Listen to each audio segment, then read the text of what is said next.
I reserved a high-end Thanksgiving dinner for my parents and siblings. Not a single one of them showed up. They ditched me and met somewhere else. I sat there alone, eating in tears and embarrassment. Until my grandpa walked in, took one look at me, and did something that turned that night into a family secret none of us will ever forget. You know those moments that shatter your world into a million pieces? I had one on Thanksgiving when I sat alone, staring at an empty table meant for my family, utterly humiliated. But then, my old grandpa walked in, placed an envelope in my hand, and the truth it revealed, it utterly stunned me, tearing open the deepest wounds I never knew I carried. Asterisk, asterisk, hey everyone, my name is Leo, and I'm 29.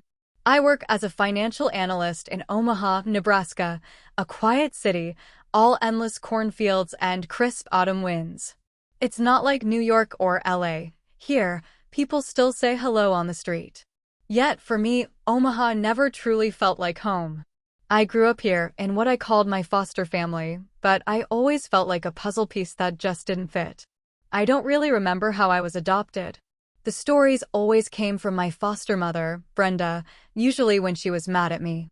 "We saved you from a worthless life," she'd snap, her tone always implying I owed her everything. I was an infant when I joined their family, barely 3 months old. My foster parents, David and Brenda, were well off. They had this big, 2-story house in the suburbs with a perfect green lawn and a white picket fence. They had 2 biological kids, Ben, 2 years younger than me, and Chloe, 5 years my junior. On paper, I was part of the family. But in their hearts? I was just a faint shadow. From a young age, I knew I was different. It wasn't just that my dark brown hair and blue eyes didn't match anyone else's, though that certainly made me wonder. It was how they treated me.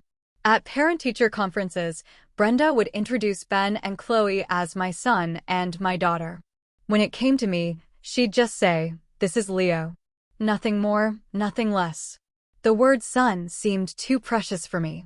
I still remember being about 7, standing in the corner during a family Christmas party.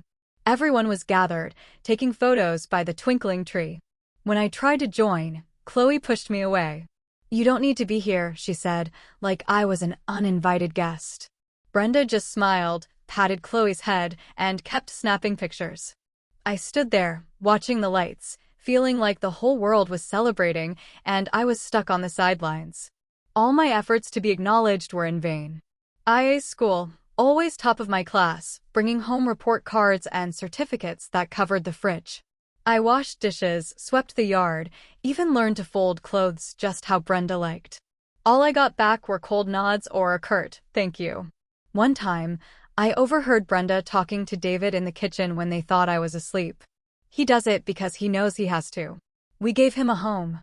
He owes us." Those words cut me deep. I wasn't their son. I was an obligation. But there was one person in that family who made me feel like I truly existed, my grandpa, Arthur. He lived on a small farm 2 hours from Omaha, where cornfields stretched forever and the night sky blazed with stars. Every summer, when school let out, I was sent to stay with him. Those were the only months I felt alive, truly loved. Grandpa Arthur never called me Leo in that dry, detached way. To him, I was kiddo or my dear boy. He taught me how to fix cars in his garage, thick with the smell of motor oil. He showed me how to grow tomatoes. On quiet evenings, he'd sit on the porch, strumming folk tunes on his old guitar while I sang along, even though my voice was far from impressive. Grandpa Arthur was the only one who truly saw me. When I was 12, sitting on the porch swing with him, watching a fiery red sunset, I blurted out, "Grandpa, why don't Mom and Dad love me?" He stopped strumming, rested his hand on my shoulder, his eyes etched with the wrinkles of time. He looked at me for a long moment. "Leo," he said, his voice deep and warm, "you're the best thing that family doesn't know how to cherish. Don't let your kindness depend on how they treat you. You're worth so much more than that." Those words seared into my mind, a small flame flickering through my darkest days. I remember another time, we were watching the sunset, and he suddenly asked, "Do you ever think about your real mother?" That question stunned me. I hadn't thought much about her. Brenda always said my biological mother was irresponsible and I shouldn't bother with her. But Grandpa Arthur's eyes, filled with mystery and concern, made my heart race. I don't know, I replied, my voice trembling. I don't think she wanted me. Grandpa Arthur took my hand, squeezing it tight. Never think that, Leo. There are stories you don't know yet. But one day, it'll all make sense. Those vague words planted a seed of curiosity, a sense that my life held a secret bigger than I could imagine. But the warmth of those summers couldn't erase the loneliness inside me. Ben always saw me as a rival, not worth his attention. He'd mock me in front of his friends, calling me the stray, when he thought no one could hear. Chloe was different. She wasn't openly cruel, but her eyes always held a distance, like I was a stranger living under the same roof. I tried not to let it break me. I told myself if I worked harder, studied better, behaved perfectly, one day they'd see me differently. But deep down, I knew that hope was as fragile as a thread. Every morning, I woke up in my small attic room, the only one in the house without a big window overlooking the front yard. Ben and Chloe had spacious rooms, decorated with posters and toys. Mine had just a single bed, an old desk, and a flickering lamp. I didn't complain. I'd learned that complaining only made Brenda frown and say, "You should be grateful you have a place to sleep." But every time I walked downstairs, I felt like a guest in my own home. There's one memory I'll never forget. When I was 14, they threw a birthday party for Chloe. The living room was filled with cake, balloons, and laughter. I'd spent a week making a leather bracelet for her, hoping she'd like it. I wrapped it carefully, tied it with a red ribbon, and placed it on the gift table.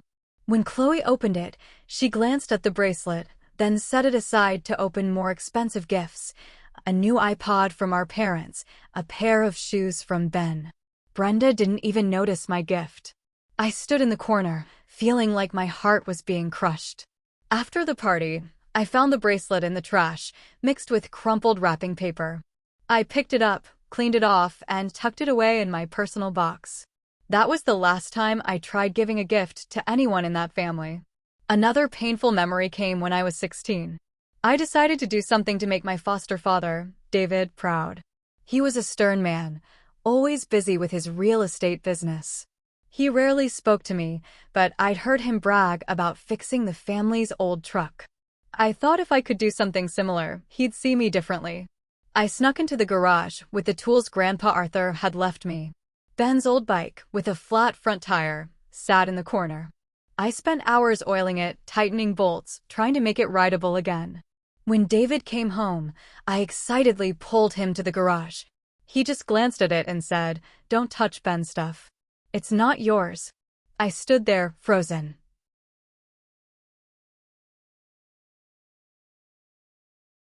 Feeling like the blood in my veins had stopped flowing. I wanted to explain that I was just trying to help, but the words stuck in my throat. I went back to my room, shut the door, and cried alone. My childhood passed like that, a mix of warm summers with Grandpa Arthur and cold winters in a grand, but loveless, house. I learned to hide my emotions, to smile even when my heart was breaking. I told myself that one day I'd find where I truly belonged. But back then, I didn't know that journey would lead me to a truth more painful than anything I'd ever experienced. As I turned 18, the opportunity to leave Omaha came like an escape hatch.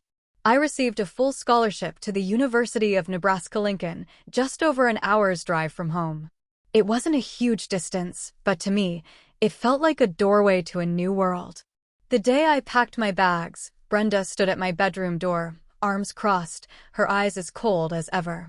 "Take care of yourself," she said, her voice flat, like she was addressing a tenant. David merely nodded, his eyes glued to his newspaper. I dragged my suitcase out of the house, my heart heavy, but flickering with a spark of hope. Maybe by leaving, I'd find where I truly belonged. University was a breath of fresh air. In Lincoln, no one knew me as the adopted kid or the outsider. I threw myself into my studies, choosing finance because I was good with numbers and analysis. Late nights in the library, essays stretching for dozens of pages, presentations in front of the class, they were all chances to prove my worth, not to my foster family, but to myself. I worked part-time at a coffee shop near campus, saving every penny so I wouldn't have to ask my foster parents for money. I wanted to stand on my own 2 feet, to show that I didn't need their validation to succeed. But no matter how hard I tried, the feeling of being adrift clung to me. Lying in my dorm bed at night, listening to my roommate snore, I often thought about my family. I wondered if they ever thought of me, if they were ever proud of how far I'd come. I wrote handwritten letters home, sharing small victories, like getting an A in macroeconomics or being chosen as a teaching assistant. But those letters only received brief email replies from Brenda. "Good job, Leo. Keep it up." Nothing more, nothing less. I saved those emails in a separate folder on my computer, a small comfort that at least they responded. Every summer, I returned to Grandpa Arthur's farm instead of the house in Omaha. Those days remained a balm for my soul. Grandpa Arthur was older now, his hair snow-white, his back slightly hunched, but his eyes still lit up whenever he saw me. He taught me new songs on his old guitar, told me stories of his youthful adventures, and sometimes he'd repeat the words that haunted me. "One day, Leo, you'll know the truth." I asked what he meant, but he'd only smile, pat my shoulder, and say, "Time will tell." I didn't dare press further, but those words grew like a mysterious seed in my heart.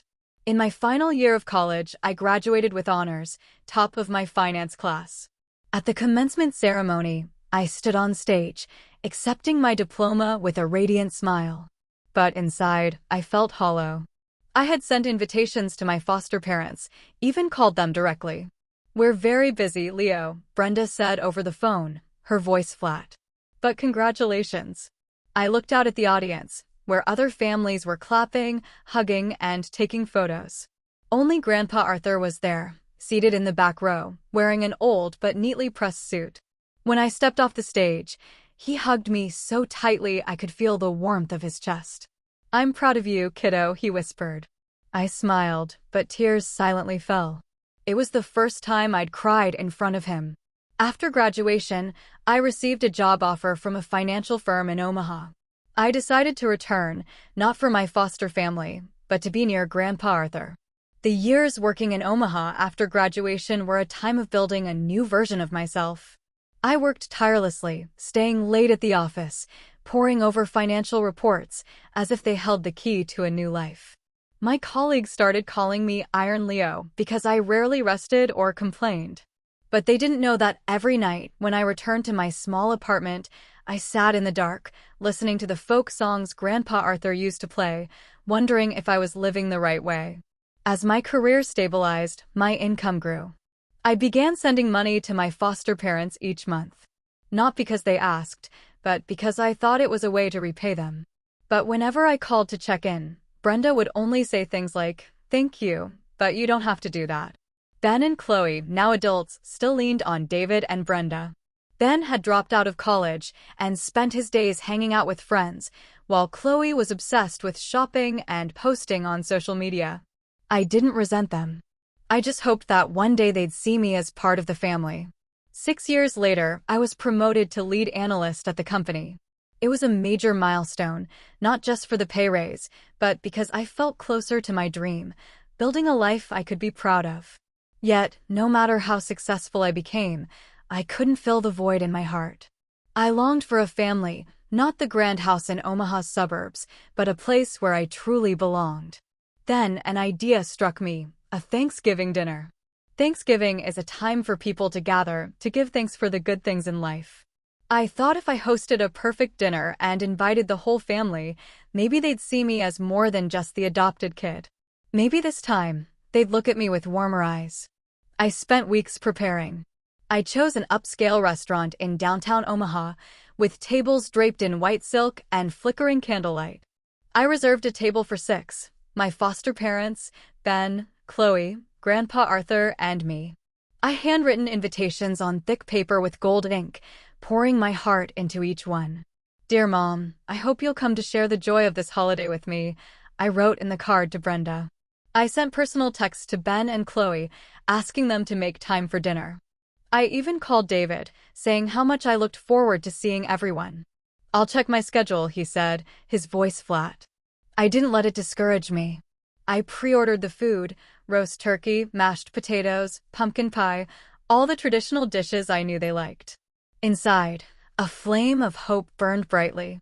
Maybe this time, they'll come, I told myself, though my heart trembled with fear.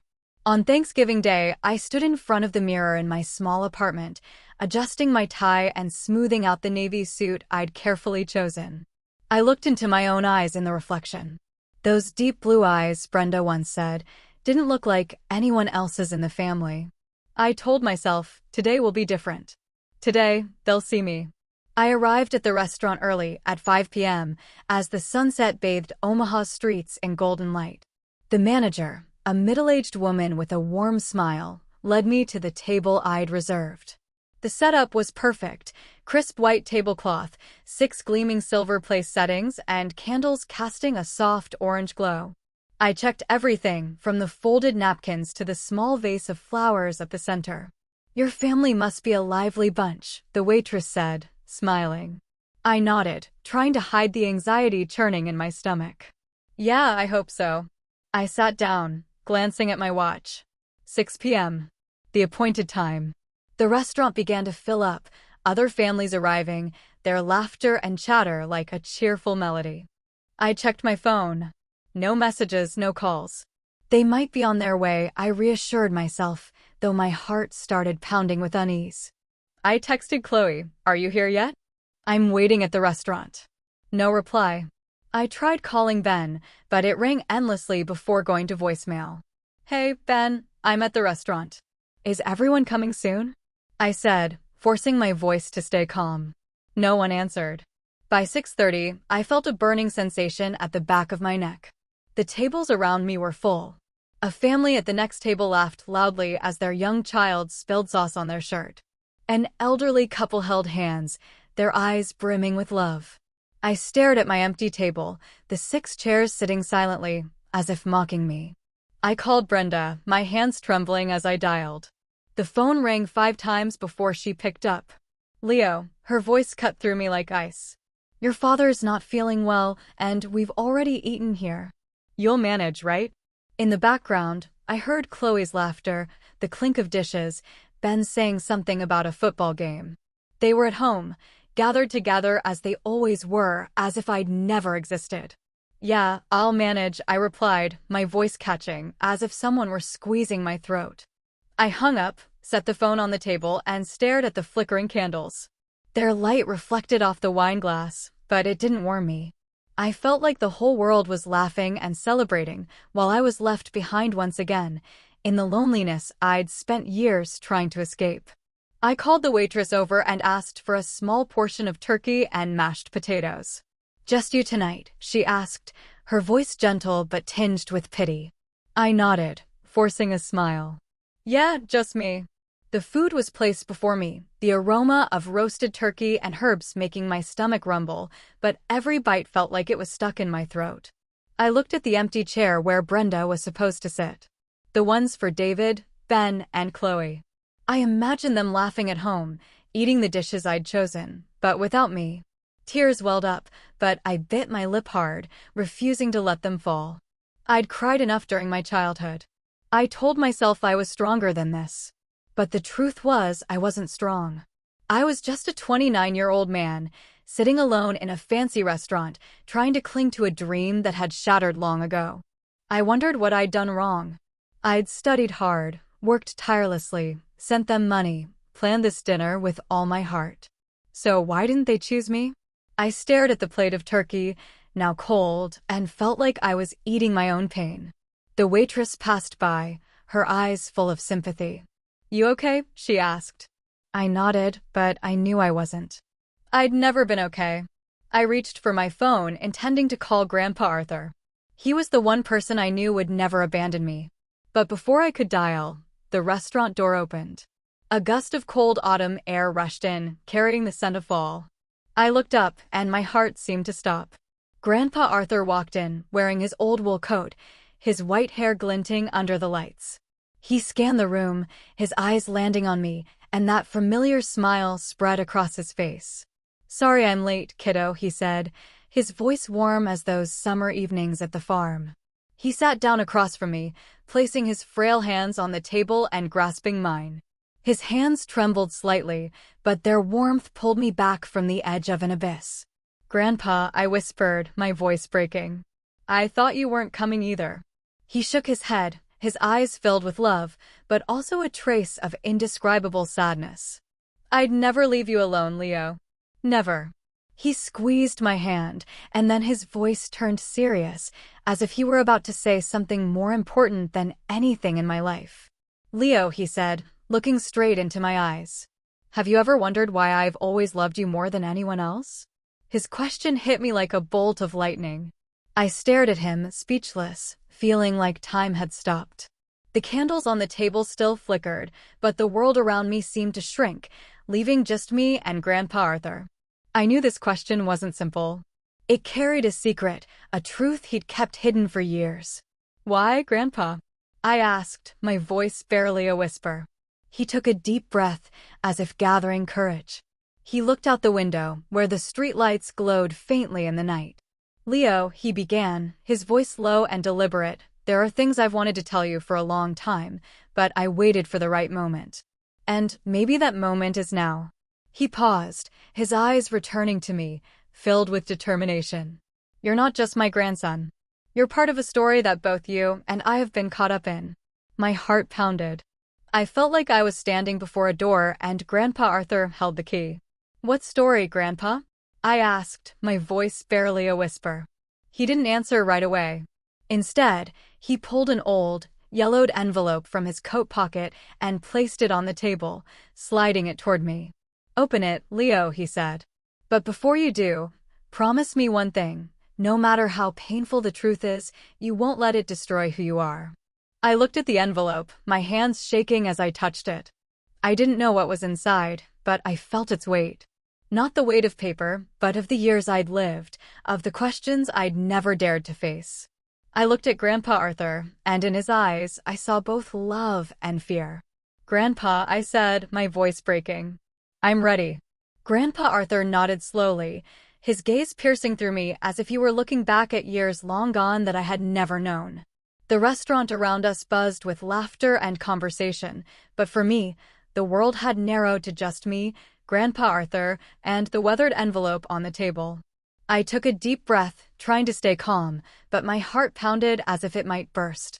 I opened the envelope carefully, as if it were something fragile. Inside was a faded photograph, a handwritten letter, and a business card. I picked up the photo first. It showed a young woman with blonde hair and blue eyes, identical to mine. She was smiling, but her smile carried an indescribable sadness. I looked at Grandpa Arthur, my brows furrowing. "Who is this, Grandpa?" He took a long breath, as if gathering the courage to tell a story he'd kept buried for too long. "Leo," he began, his voice low and deliberate. "The woman in that photo is your biological mother." I felt the blood in my veins stop flowing. I looked back at the photo, my hands trembling. My biological mother. I'd heard Brenda mention her a few times, but always with a tone of contempt, as if she were an irresponsible woman who'd abandoned me. But the face in this photo didn't look like that kind of person. She looked fragile, like someone carrying a world of pain. "You need to know the truth," Grandpa Arthur continued, his voice heavy. "But first, let me tell you the story from the beginning." He paused, looking out the window at the dim streetlights in the Omaha night. "Over 30 years ago, I worked as a driver for a wealthy family in Denver. They were rich, powerful, but full of drama. The kind of family stories I used to tell you about. The woman in the photo, her name was Sophia, was the eldest daughter of that family. A bright, beautiful heiress. But her heart belonged to a man her family didn't approve of." I listened, feeling like I was falling into a story that didn't belong to me. Grandpa Arthur explained that Sophia had fallen in love with a poor man, a wandering musician named Elias. He had a charming smile and big dreams. But Sophia's family saw him as a gold digger. When Sophia became pregnant, her family was furious. They disowned her, cut off all contact, leaving her alone with a baby on the way. Elias, the man Sophia had put all her trust in, abandoned her too, when he realized he couldn't gain anything from her wealthy family. Sophia was left in despair, homeless, without family, with only an unborn child. Me. Sophia came to me in her darkest days, Grandpa Arthur said, his eyes clouding as if reliving the memory. She'd been kicked out by her parents, living in a run-down apartment on the outskirts of Denver, working part-time at a coffee shop to survive. I'd stopped by to check on her after work, and we grew close. She told me about her dreams, about wanting to give her child a better life, but she knew she couldn't do it. Not then. He paused, his voice catching. When you were born, Sophia begged me for help. She said she needed time to rebuild her life, to become a mother worthy of you. She asked me to take you in. My chest felt heavy. I looked at the photo, trying to picture this woman, my mother, in those lonely, painful days. So, what did you do? I asked, my voice barely a whisper.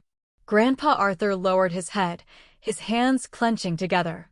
At the time, my son, your foster father, David, and Brenda, had been married for a few years, but hadn't had children. I convinced them to adopt you. I thought it was the best way to give you a home, a family. I was wrong.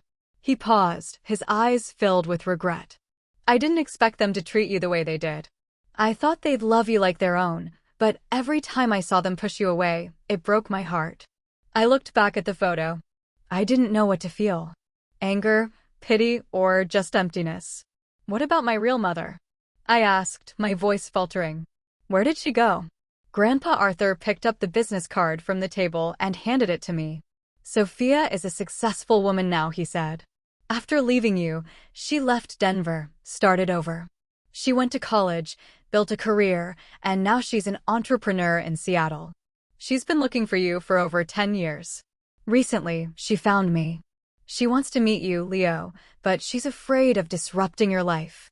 She wants you to decide. I took the business card and read the name, Sophia Thompson, CEO, Thompson Enterprises.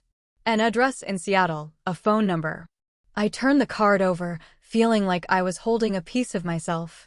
Then I opened the letter, recognizing the soft, slanting handwriting. Dear Leo, it began.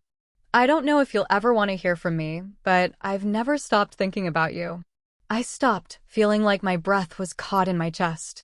I glanced at Grandpa Arthur, sitting across from me, his frail hands clasped tightly, his eyes a mix of worry and patience.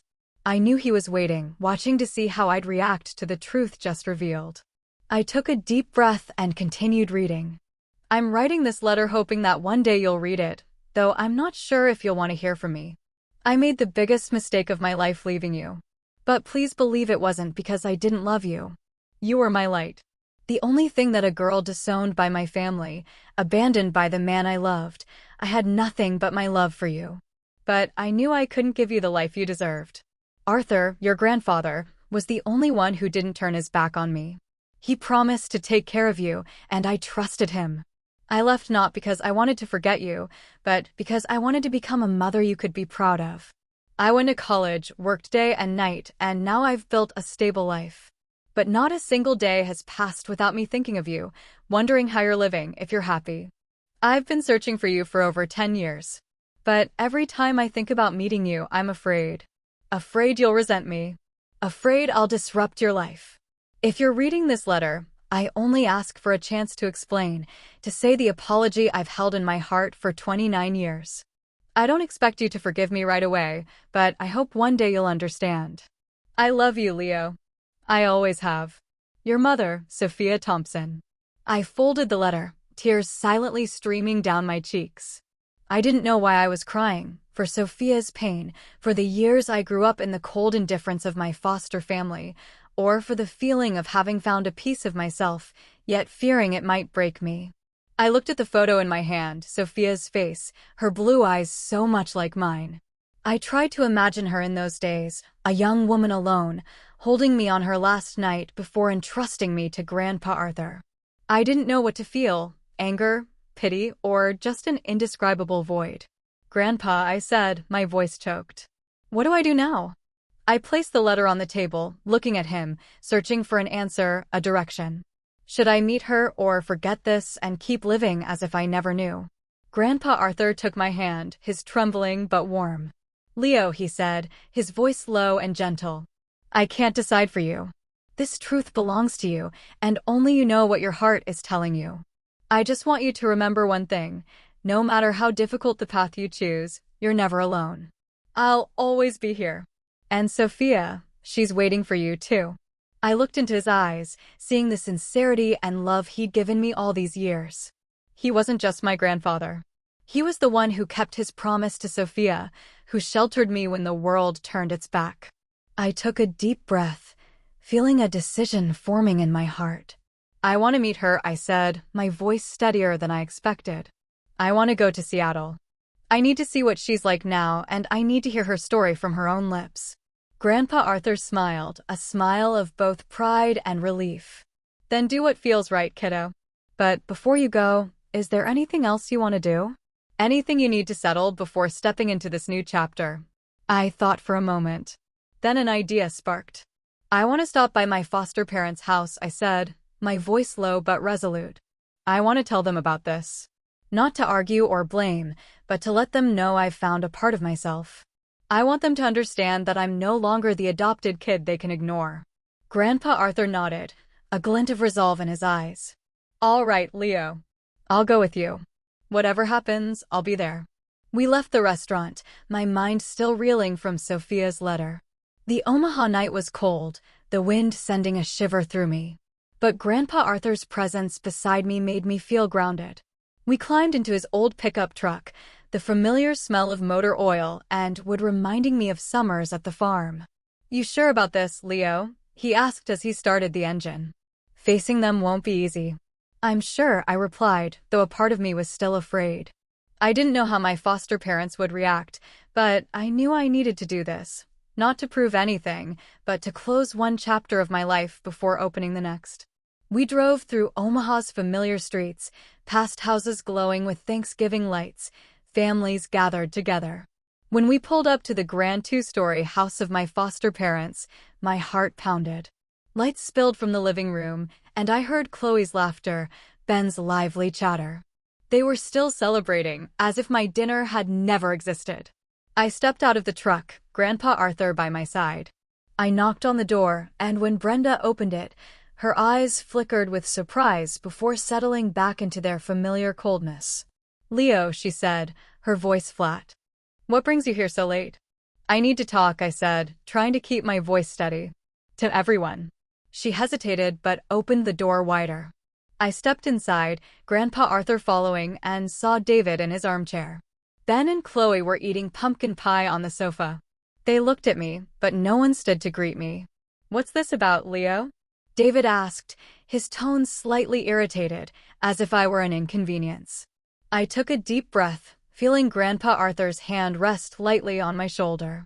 I just learned the truth about my biological mother, I said, my voice firm but tinged with emotion. She's alive, and I'm going to Seattle to meet her.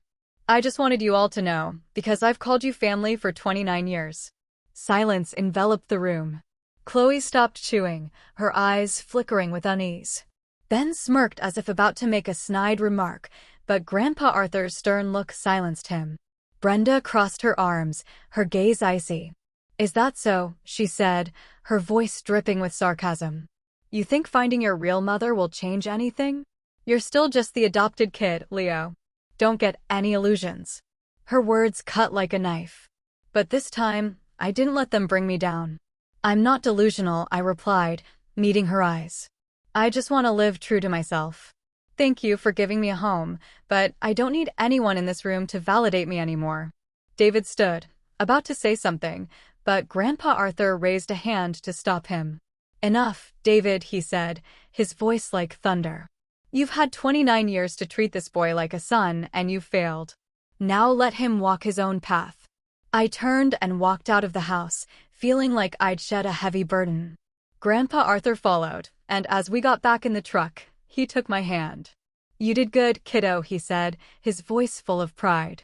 Back at my apartment, I began preparing for the trip to Seattle. I held Sophia's business card, typing her number into my phone, but my finger hesitated before pressing call. I wasn't ready to talk, not ready to hear the voice of the woman who gave birth to me. But I knew I needed to meet her, to look into her eyes and understand why she left me and whether she truly loved me as she wrote in her letter. I looked at Grandpa Arthur, sitting on my sofa, holding the coffee I'd made for him. "Will you come with me?" I asked. He smiled, that familiar smile I'd leaned on for years. "If you want me to, I'll go. But this is your journey, Leo. I'm just along for the ride."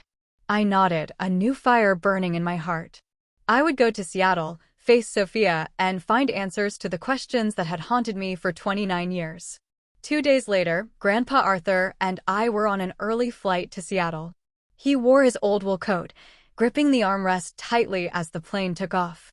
"I'm not much for flying," he muttered, but his smile remained warm.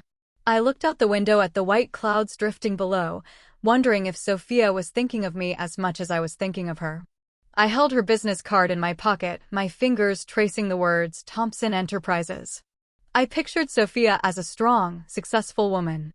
But in my mind, I still saw the young girl from the photo, the woman with sad eyes and a fragile smile. When the plane landed at Seattle-Tacoma Airport, my heart beat faster. Seattle greeted us with a light drizzle, tiny droplets rolling down the taxi's windows as we headed into the city. This place was a world away from Omaha, gleaming skyscrapers, bustling streets, and the faint aroma of coffee everywhere. Grandpa Arthur and I checked into a small hotel near downtown. After settling in, he took out his phone and dialed Sophia's number. I sat on the edge of the bed, hands clenched, listening to every word. "Sophia, it's me, Arthur," he began, his voice calm. "I'm in Seattle with Leo. He wants to meet you." After a brief conversation, he hung up and turned to me. "Sophia will meet us at a coffee shop in Pike Place Market. She's emotional, Leo, but she's also scared, just like you." I nodded, unable to speak. That afternoon, Grandpa Arthur and I walked into a cozy coffee shop tucked away in the lively Pike Place Market. The aroma of roasted coffee mingled with the salty scent of the nearby Elliott Bay. The shop had rustic brick walls, small wooden tables, and soft light from hanging lamps. I chose a table by the window, where I could see the busy street filled with people carrying umbrellas and shopping bags. Grandpa Arthur sat across from me, quietly watching. "You okay, kiddo?" he asked. "I don't know," I admitted, my hands twisting together, my legs bouncing nervously. "I don't know what to say, what to do. What if she's not what I expect?" Grandpa Arthur placed his hand over mine. "Just be yourself, Leo. That's all Sophia wants." I nodded, but my heart still pounded. The clock read 2:05 p.m. I kept glancing at the door, jumping every time the bell jingled, hoping it was Sophia. Then, at exactly 3 p.m., the door opened. A woman stepped in wearing a long navy coat, her blonde hair neatly tied back. She wore glasses, but I instantly recognized those deep blue eyes, the same eyes from the photo, identical to mine. She scanned the room, and when her gaze met mine, she froze. I saw her hand tremble slightly as she walked toward us. I stood, my legs unsteady. Grandpa Arthur stood too, offering a gentle smile. "Sophia," he said warmly. "This is Leo." Sophia looked at me, her eyes dropping to the small, teardrop-shaped birthmark on the back of my hand. A trembling smile spread across her lips. "Leo," she whispered, her voice breaking. You look more like me than I imagined." I didn't know what to say. All I could do was stand there, staring at the woman who gave birth to me. There were no floods of tears, no explosive words, just an awkward mix of emotion, as if we were both afraid to shatter the moment. Sophia stepped forward, and before I could react, she pulled me into a hug. It wasn't a tight, overwhelming embrace, but a trembling one, as if she were holding something fragile. I felt her warmth, the faint scent of her perfume, and a strange sensation, like I'd found a part of myself. She whispered in my ear, her voice choked with emotion. "Can you forgive me for letting you grow up so alone?" I didn't answer right away. I hugged her back, feeling time stand still. I thought of my years in Omaha, the nights I cried alone in my attic room, the times my foster family pushed me to the margins. I wanted to say I forgave her, but the words stuck in my throat. Not because I didn't want to forgive Sophia, my mother, but because I hadn't yet learned to forgive myself for letting pain define me all those years. I let go, looked into her blue eyes, so like mine, and whispered, "I'm here now, Mom." It was all I could manage in that moment. Sophia smiled, a trembling but hopeful smile. We sat down, Grandpa Arthur quietly by our side, like a silent guardian. The coffee shop buzzed with the chatter of passers-by, the scent of roasted coffee, and the distant sound of waves from Elliott Bay. But in that moment, my world revolved around the woman before me, the one who gave birth to me, left me behind, and was now trying to find her way back to me. "How did you grow up?" Sophia asked, her voice soft but eager. "I want to know everything, if you're ready to share." I looked down at the coffee cup in front of me, steam rising faintly. I didn't know where to begin. How could I sum up 29 years of pain, loneliness, but also moments of warmth with Grandpa Arthur? I told her about Omaha, the grand but cold house. How I tried to be the perfect son, but was always treated as an obligation. I spoke of summers at Grandpa Arthur's farm, where I learned to fix cars, grow tomatoes, and play folk tunes on his old guitar. But I didn't mention the nights I cried alone, or the time I found the handmade bracelet in the trash after Chloe's birthday. Those scars were still too deep, and I wasn't ready to expose them. Sophia listened, her hands gripping her coffee cup as if to hold back her emotions. When I mentioned Grandpa Arthur, she looked at him, her eyes filled with gratitude. "Thank you, Arthur," she said, her voice trembling. "Thank you for keeping your promise." Grandpa Arthur only nodded, his eyes gentle but silent. I knew he was giving Sophia and me space to reconnect, though our journey was only just beginning. After our meeting at the coffee shop, Sophia invited Grandpa Arthur and me to her apartment in downtown Seattle. It was a penthouse on a high floor of a modern building, with large glass windows overlooking the shimmering waters of Puget Sound. The interior was simple yet elegant: oak floors, a gray sofa, and abstract paintings on the walls. As I looked around, I couldn't help but compare it to the cramped attic room in Omaha where I grew up, with its flickering desk lamp and dreams that never came true. Sophia led us to the living room and poured tea from a white porcelain pot. "Leo," she began cautiously, "I know I have no right to ask anything of you, but I want you to give me a chance to make things right. If you want, you can come here, live in Seattle. I can arrange a good position for you at Thompson Enterprises, or anything you want. I just want you to know that you always have a place here with me." Her offer stunned me. Part of me yearned to accept immediately: a new life, a real family, a place where I wouldn't have to prove my worth. But another part hesitated. I'd spent my whole life standing on my own, relying on no one. Accepting Sophia's help, even as my mother, felt like giving up something. Maybe my pride, or the fear of being abandoned again. I looked at Grandpa Arthur, seeking guidance in his eyes. He gave a gentle smile, as if he understood the storm inside me. "What do you think, Leo?" he asked. I took a deep breath, trying to sort through my tangled thoughts.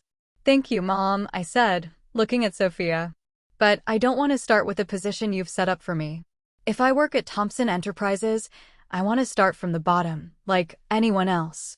I want to rise on my own, not because I'm your son, but because I deserve it." Sophia looked at me, her eyes sparkling with a mix of surprise and pride. "You're more like me than I thought," she said, smiling. "All right, Leo. I respect your decision, but whatever you choose, I'll always be here." I nodded, feeling a weight lift off my shoulders. I wasn't just choosing a job. I was choosing how to live, how to define myself. And for the first time in my life, I felt I had the right to do so. A few days later, Sophia and I convinced Grandpa Arthur to move to Seattle. "I'm getting old, Leo," he said, his voice teasing, but his eyes brightening at the suggestion. "But if you and Sophia want a grumpy old man hanging around, I won't object." Sophia laughed heartily, the first time I'd seen her laugh so freely. "Arthur, there's always room for you in my home," she said. "And I think a small garden on the balcony would suit you perfectly." I smiled, picturing Grandpa Arthur in Sophia's modern penthouse, tending to tomatoes like he did at the farm. The thought warmed my heart. Grandpa Arthur wasn't just the man who nurtured me through my lonely years. He was the bridge between Sophia and me, the one who kept his promise to both of us. I decided to stay at the penthouse with Grandpa Arthur, at least for a while, to be close to him and to learn more about the mother I'd been separated from for 29 years. I applied to Thompson Enterprises and was hired for an entry-level financial analyst position. Not because Sophia pulled strings, but because my resume stood out.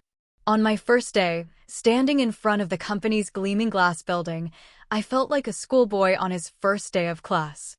But this time, I wasn't afraid of rejection. I had Sophia, Grandpa Arthur, and most importantly, myself. The weeks that followed in Seattle were a journey both unfamiliar and miraculous. Sophia and I started with small things, dinners together, conversations about our likes, music, and the dreams we'd once had. She told me about her college days, how she stayed up late studying, how she stood in front of the mirror and told herself she had to succeed so she could find me one day. I shared stories of summers with Grandpa Arthur, how he taught me to play the guitar and told tales of Denver that I now knew were tied to her. Grandpa Arthur adapted quickly to life in Seattle. One evening, we sat together on the balcony, looking out at the city lights. He played a familiar folk tune, and Sophia unexpectedly joined in, her voice soft but full of emotion. I watched them, feeling my heart slowly fill, piece by piece. But healing wasn't easy.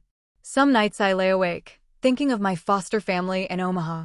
I still felt pain recalling Brenda's cold words, Ben's dismissive smirks, or Chloe's indifference. I wondered if they ever thought of me, if they ever regretted pushing me out of their lives.